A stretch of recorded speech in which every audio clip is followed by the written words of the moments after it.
Hello and welcome to another LOTRO video with me, Balthelion, and today we're going to be going over a quick tutorial of the new filter system which was introduced with Mordor. So some of you might have had the chance to familiarise yourself with this feature if you bought the pack for real money back when Mordor came back out in the autumn.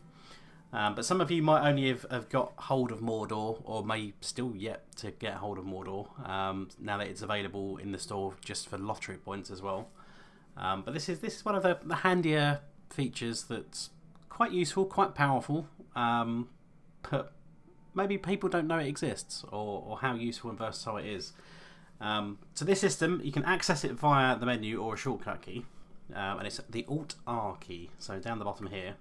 So if you open it up, we see we have three things that we can filter in the game. We can filter loot, we can filter quests, and we can filter sounds.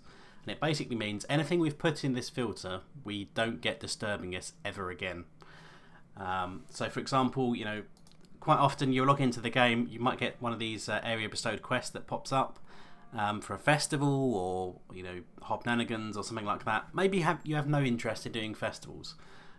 So you could just open up this quest, and instead of having to accept it or decline it every time you log in or every time you level up or those kind of things, you'll see now there's two little extra icons in the bottom of every quest window, and this is not just the area bestowed quest, this is every quest in game. So you can either opt, as it says here, with the one person icon will filter the quest for this character only, or the one with multiple people icons in it will filter the quest on all characters. So maybe you don't want to see the festival quests on this particular character.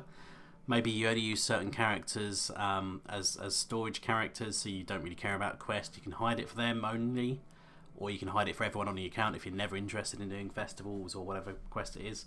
But you can do this to any quest in game, but obviously you need to be a bit careful because some quests are prohibiting you from doing further quests down in the quest chains.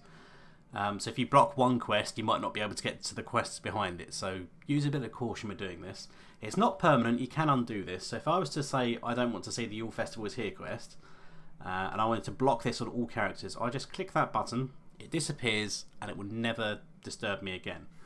However, if I was to go back into the filter option in the menu, and we go onto the quest one, so on the left hand side we'll see what is filtered for this character, and on the right hand side we'll see what is filtered for all characters on this account.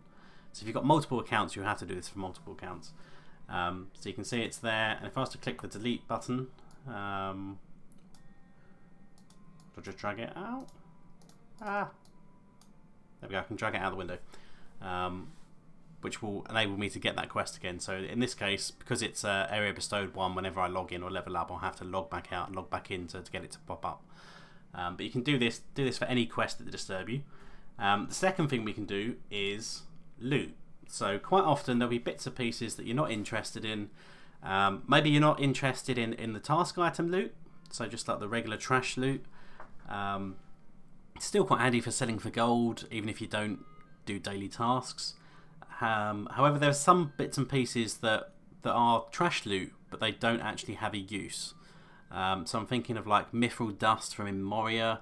There's like ancient spearheads or something like that. There's a couple of bits and pieces which have no use. So you could drag that into here and filter it for your account. But for demonstration purposes, since I don't have any of those, you know, I could say I never want to see broken great hammers again on any characters in my account, or you know, I never want to see massive piles of silver scraps, but only on the character I'm currently logged into. So you can just drag and drop these in as much as you like, and if you change your mind at a later date, you can just drag them out of the window and it will stop banning those. So that means it will never appear in your inventory, it will never appear in your pending loot. You know, even if something gives it as a quest reward, you'll just never see it clogging up your bag. So you know, if you've got limited inventory slots, it can be quite useful for stopping you getting filled up with things you're not interested in. You know, maybe you want to stick in like legendary items that aren't related to your class, perhaps, just to stop it getting clogged up. Even though you can deconstruct those for relics. You know, just things you're not interested in, really, that you don't want clogging up your bags, rather than having to go into your pending loot and then, you know, destroy all the items you're not interested in before you take the items you are interested in into your proper inventories, or however you manage your inventories. And then the third one is sounds, which is a bit more interesting. So I'm in Thorin's Hall at the moment, because this is a good place to demonstrate where you're going to hear a nasty, horrible sound, which I'm sure you guys can probably hear this goblin screaming at the top of his voice. So what we can do is, if we go back into the filter menu, we can basically record nearby sounds to hear what sounds are in the local environment, and we can leave it recording for as long as we need to until we hear certain sounds. And again, we can filter sounds by character or by account. So if we click the record button, we can hear all these things screaming away, and you can see it's slowly detecting more and more sounds. So we'll just stop it there, and it's probably one of these goblin hooting noises. So if we let's come away from him, because otherwise it's going to make a load of bloody noise, and we can't distinguish him from the sounds that we're playing. So goblin hooting number 1. There you go. Number 2. So all these hooting noises. Now we could just drag all of these over here. So goblin hooting 1, 2, and 3. The really crazy scream there. So I think there's only 4 of them that I can see in this list. You know, you've got a bit of background music. They will play the whole sound. So if you play a music track like I've just done, it might just continuously play this. So I've banned those 4 goblin noises per character. So if I was to go back over here now, then we should no longer hear goblin screams. See, it's nice and peaceful, nice and quiet. We can't hear him anymore. So it's wonderful. So, you know, you can do that for all your characters if there's any particular noises, or you can even ban music tracks, as we've seen on there, and it's got rid of those now. But the clarinet noise that I've just started playing is going to carry on until the clarinet piece is finished. But if there's particular music cues, particular sounds, sound effects that you just find incredibly irritating, like the goblin hooting, you may decide to ban those.